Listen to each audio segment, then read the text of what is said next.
Okay, so for these next several book reviews, they're all going to be about money, because that happens to be the book that I'm working on right now.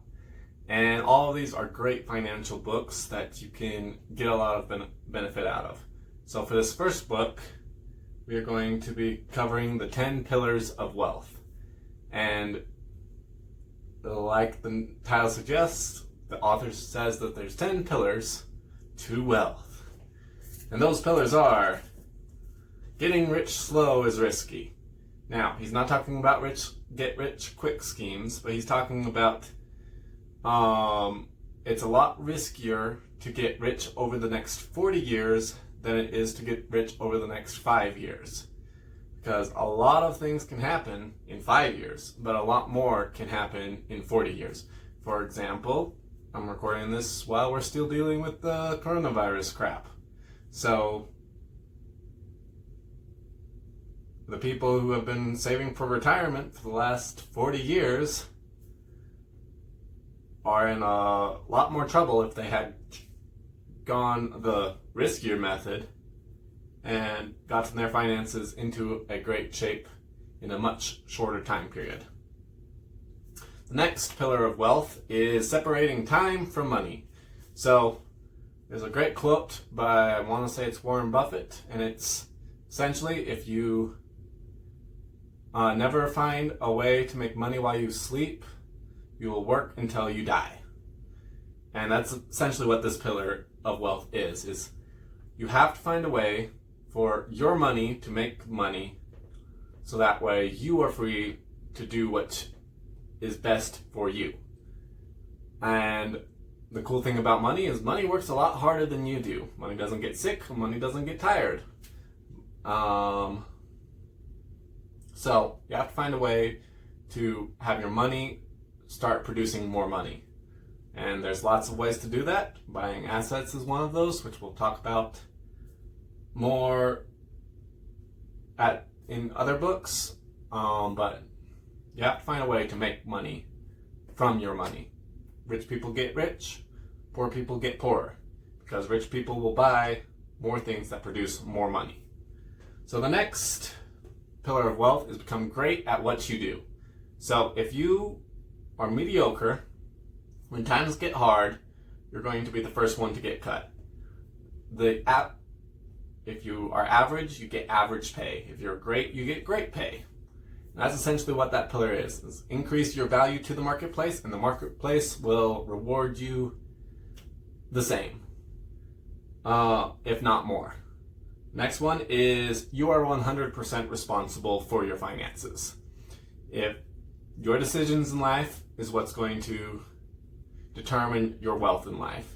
It's not the government's fault, even though they can make it worse in a lot of ways. It's not your parents' fault. It's not anyone else's fault but your own. You have to take responsibility.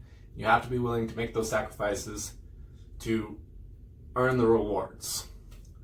The next pillar of wealth is abundance. And that basically is, you can be focused on two different things. You can either be focused on the scarcity around you or the abundance around you. You can either be focused on money-making activities or money-saving activities, I guess. But that's not really what I'm going for.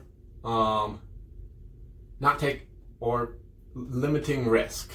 There we go, that's much better. Great example of this is taking the safe job that you hate over the risk of following your dreams.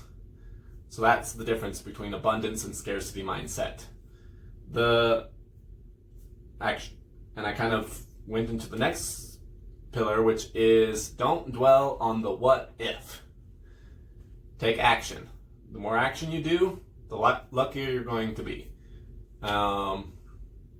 If you sit on the fence all day wondering what if, you're going to never move forward, and what if the outcomes would have been great? And you would never find out because you were too chicken to try. The next pillar of wealth is plan and set goals. Figure out what you want, how much money you want, and how you're going to get there. There's a million ways to make $1 million. There's a million ways to make 100,000. And how much money do you need? How much money do you need, and how are you going to get there? The ninth principle, or the ninth pillar of wealth, he calls them pillars, I call them principles, yada yada, is don't do the cheap work. And essentially what that is, I like how Valuetainment describes it, and it is don't do the $10 job, do the $100 job. If you're doing the work that the market pays $100 for, you can pay somebody $10 to do the $10 job. A good example of this is, I'll use two extremes. Don't mow your own lawn if you are a public speaker and you get paid $50,000 for an hour of your time. It's spend that $10 an hour to let someone else mow the lawn, and then you spend that extra time either doing an extra speech or spending time with your family. But if everyone has 24 hours in the day, if you spend an hour of that mowing lawn, that was an hour that could have been spent elsewhere.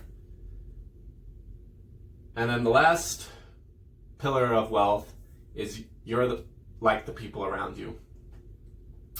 Birds of a feather flock together.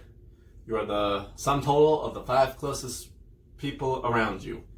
Essentially what it is people adapt to the people they're around.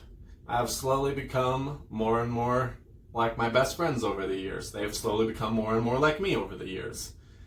When you're married, the two of you slowly become closer and closer to being a lot similar to the same temperament and the same habits.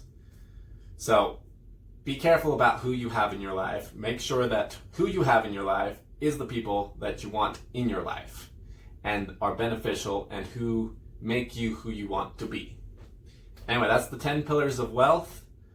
I'll put the names in the description below because I don't ever remember the author's names, but that's the 10 pillars of wealth. It's a great book. Enjoy.